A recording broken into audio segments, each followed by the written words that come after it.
Here's a little live report from our Agripreneurs plot. So this is what the irrigation is looking like. You'll notice that it's really leaking there at our connection. These sprinklers came with a gasket, but per Jake's recommendation, I'm going to change it out for a different gasket and hope that solves our problem. I'll go ahead and keep you updated with a series of videos here that I'll put all together. So these are our gasket options. I want to make sure I don't lose any in the grass. I got these at Home Depot, where they call them hose washers. There are two different kinds, flat and rounded. And again, per Master Jake's recommendations here, Mr. Master Irrigator, it says a rounded one, and you'll see that it looks a lot better. It started with a different line, so this isn't the same sprinkler I showed you before, but it had the same problem. But part of the reason why I wanted to show you this one is we've got an additional problem here, which I'm not sure if it's showing up on video. We actually have a leak from the body. So hopefully that's not the case with anything else. The frost that we had last week definitely did a number on a lot of our tomatoes and some of our corn, but I don't think it was enough to really cause this. And especially because this is so high up, the water would have drained, I would assume, out of this to the lower point in the system. So I'm going to go ahead and change them out for all of our sprinklers. We still have an issue of our fire sprinkler way down there on the far right, which you can't really see probably in this video, but closest to the shed.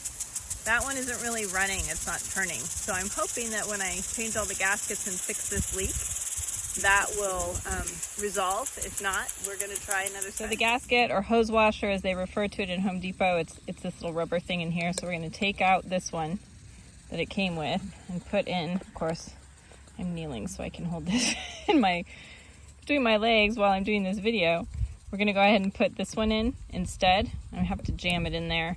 It's fatter than the other one, it's a little wider, but we're kind of hoping for that because we had the leaks. And so this is what I'm going to do to all the sprinklers, and we'll see where we're at. Ready to turn the valve back on for the side. Let's see what happens. A lot less leakage from this corner sprinkler. That's the one that I started out videoing here. Still a little bit on some of the others, but not enough to continue to create those puddles that we were seeing. The sprinklers are definitely getting a lot further than they were before. I think this one's going to start to close in our gap. Of course, the other thing we can do to adjust the distance, reduce the amount of the stream that's interrupted by the screw.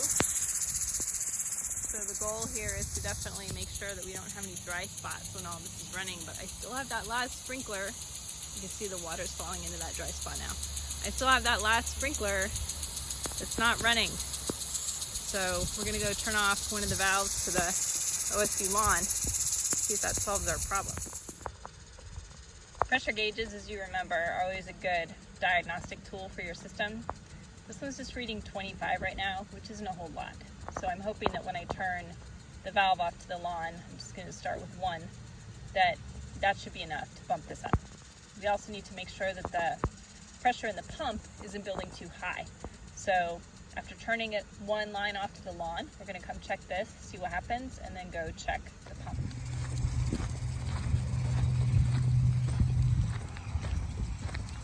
This is the system at the OSU lawn. We're headed over to this valve control here, deep in the bucket, which means I'm going to get wet, which is fine. Let's hope I turn off the valve to the sprinkler that's getting me wet. So, of course, always the valves, when they're in line with the pipe, that means it's open. And when it's closed, we're going to switch it the other way. We see the indicator here that closed is going to be this way. Do not turn off the sprinkler that's getting me wet. So we'll get it out of the way.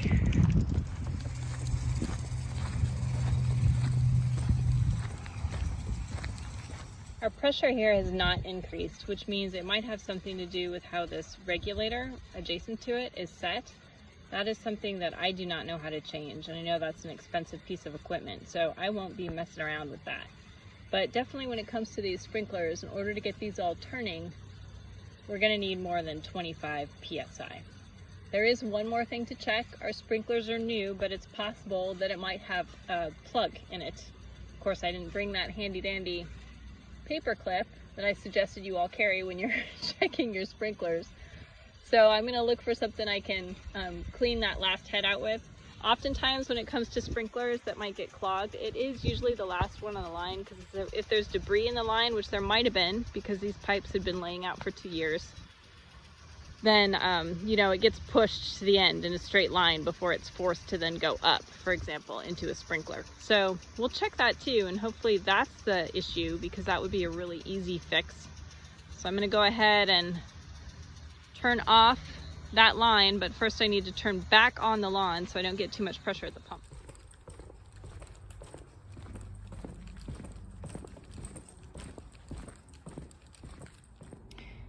At home, dealing with hand line, I figured out which wrench I needed to unclog my sprinklers that fit the little brass dealie at the end, and I just bought an extra one and I keep it next to my pump. So I never have to do this, search through the wrenches and figure out which size you need.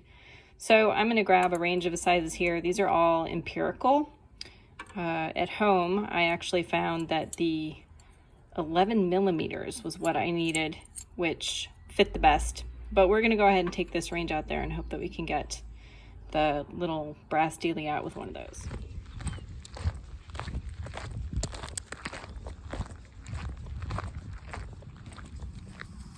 Looks like 3/8 is our winning size, so I'm gonna take this off, which I can't do while I'm videoing, and we're gonna take a look inside and see if it's clogged. So this is the inside of our nozzle, and you'll see that indeed it was clogged. This is good news, because we don't want to change lines. Looks like a little bug butt sticking out of there. My camera doesn't know where to focus. There it is. So that little guy probably didn't have a very pleasurable death. So we're gonna go ahead and change this out and screw this in back in. This is basically the nozzle, I suppose, for lack of a better word. And you'll see that when we take the bug out, let's see, so using a piece of grass here, convenient, poking the bug out, then you're gonna see that there's this white plastic insert. That's like a filter that's put in there. So guppies are clearly not gonna be going through our sprinkler heads if bugs can't make it either. But that should solve our problem. Let's hope so.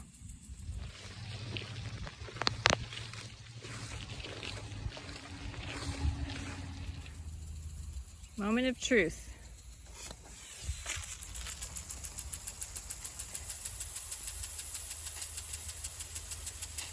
Oh, it started. It was a good burst that came out of that last sprinkler, and then it stopped again. Could it be that there's another bug in there? That would not be fun.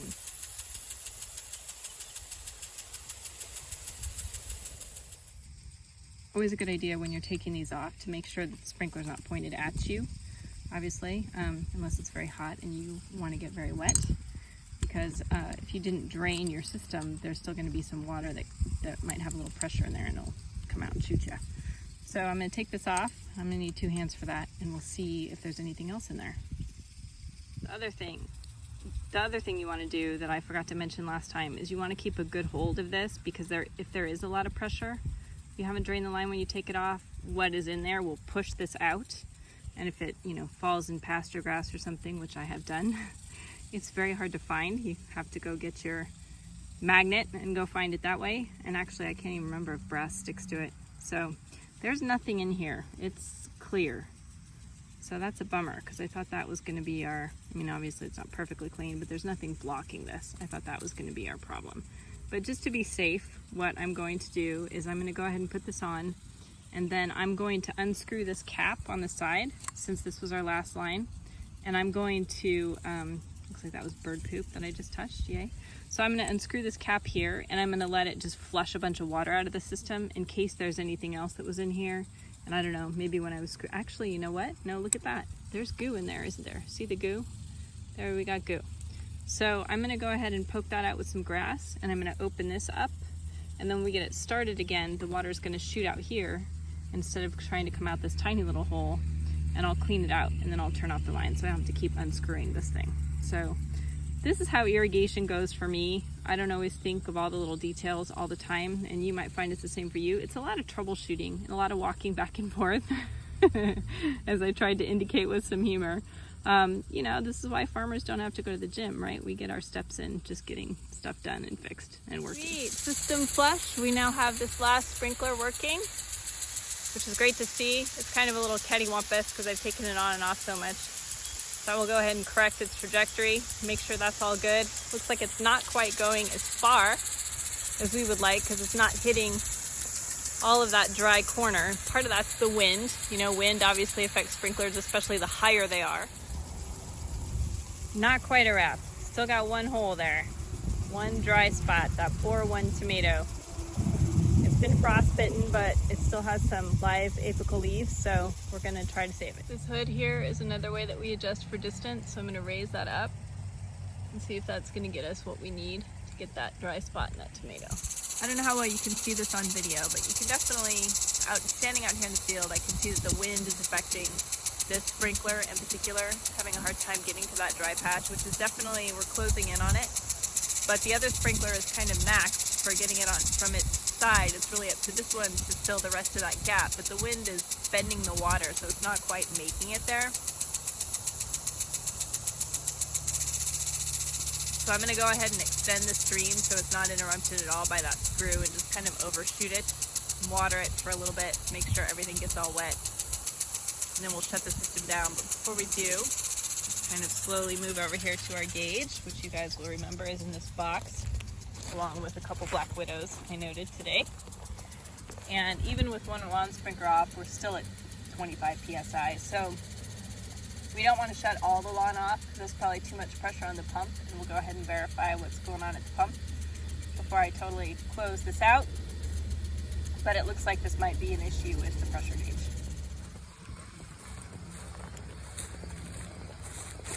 This is the pump. So you'll see that there's a gauge on this side of the gate valve, which is on the side that we primed. This is a pressure regulator, so if the pressure drops below a certain amount, and actually this should be on, that's my bad, then the pump goes off just to safeguard it. This is the gate valve, so this is the main valve that lets it into all the various lines. And this is the pressure gauge on the other side, which is reading a little less than 55. A little over 50. So all that looks good. Turning off that other sprinkler didn't do anything that would cause too much pressure on this end. And that's it for today.